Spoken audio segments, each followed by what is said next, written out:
My name's Headley. I'm a physician assistant, or PA, and I'm a functional medicine provider. When I think about all of my pain and issues started, it was easily 10 years ago. I remember having shoulder issues. I was sitting in an office job, sitting at a desk a lot, just not having as much movement, although I was, working out. But I started to have a lot of shoulder pain, neck pain. I was evaluated by orthopedists, had MRIs done, and was really told I had shoulder instability. So I briefly went to a physical therapist at the time, had some basic exercises done, and it just wasn't really a program I felt like I could stick with, and I thought I could just work out and solve my issues on my own. So I dealt with that. I was reassured that I didn't have anything major going on, and so somewhat ignored my shoulder pain. So it would come and go over years, but then I got to a point where I found that I was dropping activities. I really was starting to avoid one of my absolute favorite sports, which is playing tennis. I'd go out there and afterwards I'd have just neck pain, tightness, headaches all through my shoulder. So I just started to avoid that. I got to a point where I came and saw Emily even for, I'd had chronic hip and pelvic pain after having children. So I was starting to accumulate more and more issues. Started off with shoulder and neck, then I had hip pain, a lot of tightness, just everything felt imbalanced. And again, avoiding activities or having certain things that were major triggers for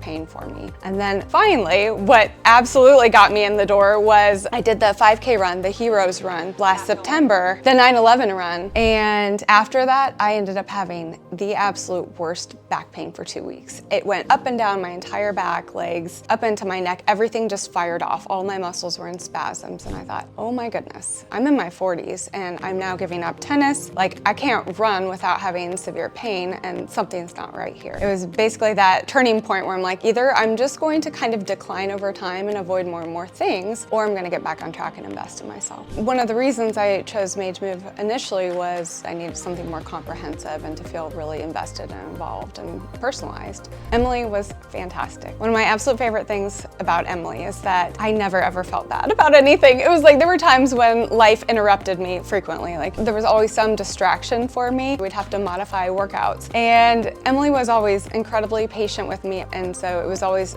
supportive environment. I never ever felt criticized or like I'd missed the mark. And so I really appreciated that. It was just like, this is where we are right now and we'll just make modifications. And, it was always a positive upbeat. One of the things that made me the saddest when I came in was that I felt like I couldn't play with my kids the way I wanted to. So, they're little. We're always sprinting around the yard and I felt like I couldn't really sprint or take off. I was always very cautious about how I was moving my body because I didn't want to cause a muscle pull or, trigger some pain in my leg or hip. And so I felt like that was, we worked on my hamstrings, getting sort of my power and sprinting back. And so she helped me with that as well. So she was so good about programming me. I can't even tell you how good it felt to be back playing tennis. I was feeling reassured that I was much stronger and, not really having that pain-brain connection as much. We had, worked on that as well, that I wasn't as fearful of doing things for fear of injury and pain. So being able to play with my kids, sprint without hesitating, and be out on the tennis court was fantastic. I really loved when I came in with a specific complaint or feedback throughout the process, and she would immediately test me to figure out and pinpoint exactly what was going on. It's like, okay, is it a weakness here or a tightness there?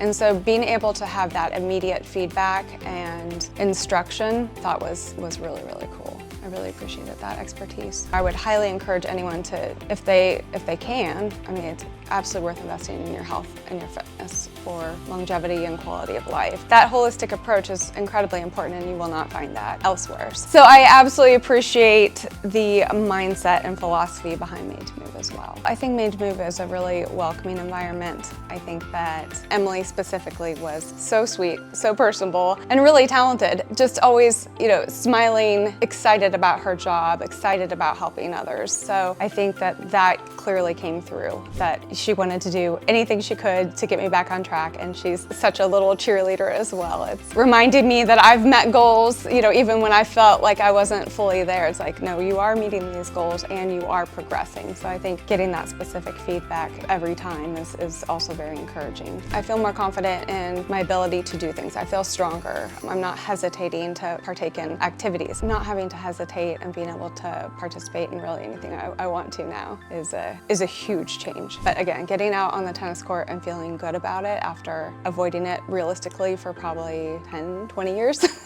That's a huge life improvement for me. It makes me kind of sad. I can't believe I just didn't address it sooner. I mean, I kind of half tried and then half didn't, and just made modifications and worked around it. And then I'm like, oh my goodness, like what was I thinking? So I'm back, and it's a different perspective on investing in myself.